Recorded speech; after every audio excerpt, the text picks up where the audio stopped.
መለስ ዜናዊ አስረስ ግንቦት 1 ቀን 1947 ዓ.ም ከእናታቸው ከወይዘሮ አለማሽ ገብረልዑልና ከአባታቸው ከአቶ ዜናዊ አስረስ በአድዋ ከተማ ተወለዱ። ትምህርት እስከ 8ኛ ክፍል ድረስ በአድዋ ንግስተ ሳባ ትምህርት ቤት ተማሩ። ከ1961 እስከ 1964 ዓ.ም የሁለተኛ ደረጃ ትምህርታቸውን በጀነራል ዊንጌት ትምህርት ቤት አዲስ አበባ ተከታተሉ። በ1965 ዓ.ም በአዲስ አበባ ዩኒቨርሲቲ የሕክምና ፋኩልቲ የሕክምና ትምህርታቸውን መከታተል ጀመሩ።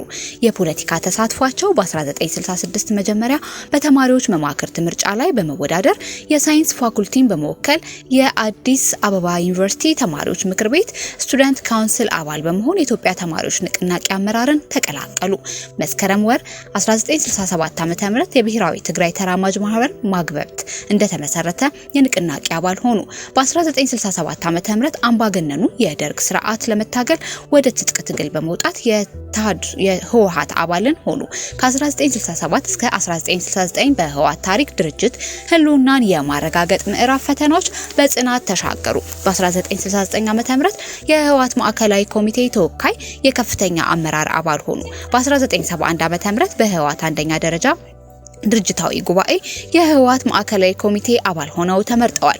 ከ1971 እስከ 1975 ዓ.ም የትግራይን ህዝብ በብሔራዊ ህዝባዊ ትግሉ በስፋት ለማሳተፍ በተደረገው እንቅስቃሴ በአመራርነት ተሳተፉ።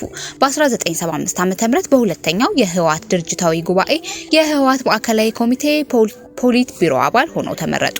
ከ1976 እስከ 1981 ዓ.ም የህወሓት ትግልን እንቅስቃሴ ከኢትዮጵያ ህዝቦች ትግል ጋር ለማስተሳሰር ከፍተኛ የጥናት የአመራር ሚና ተጫወቱ። በ1981 ዓ.ም በሶስተኛው የህወሓት ድርጅታዊ ጉባኤ የህወሓት ዋና ጸሐፊ በመሆን ተመረጡ።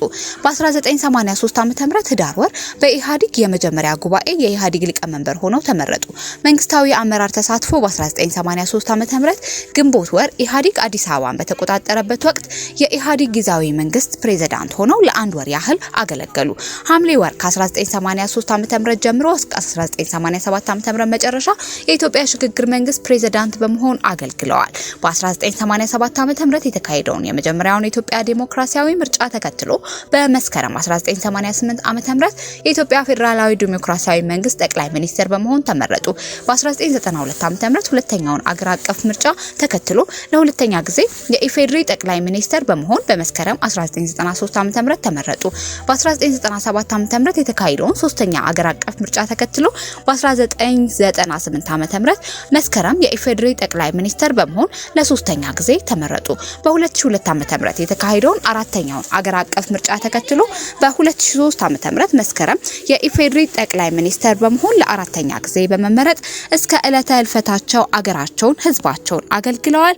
ከአየር ንብረት ለውጥ ጋር በተያያዘ በሌሎች ጉዳዮች የአፍሪካን ድምጽ በዓለም አቀፍ መድረክ በቡድን 8 እና በቡድን 20 ሀገራት ስብስብ በማስተጋባት የአፍሪካ ቃል አቀባይ ስፖክስማን ኦፍ አፍሪካ የሚል ስያሜ ያገኙ ድንቅ የአፍሪካ ልጅም ነበሩ።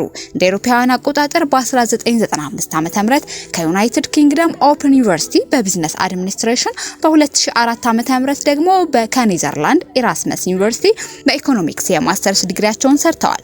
እንደ አውሮፓውያን አቆጣጠር በ2002 ዓ.ም ደግሞ ከደቡብ ኮሪያ ሃናማ ዩኒቨርሲቲ በፖለቲካ ሳይንስ የክብር ዶክትሬት ተቀብለዋል። ለኢትዮጵያ ልማት፣ ለዓለም ሰላም፣ ለምስራቅ አፍሪካ መረጋጋት ላበረከቱት አስተዋጽኦ ከ10 ያላነሱ የሀገር ውስጥና ዓለም አቀፍ ሽልማቶችን ከተለያዩ ተቋማት ተቀብለዋል። እንኳን ደህና መጣችሁ ወደ ማልቲቪ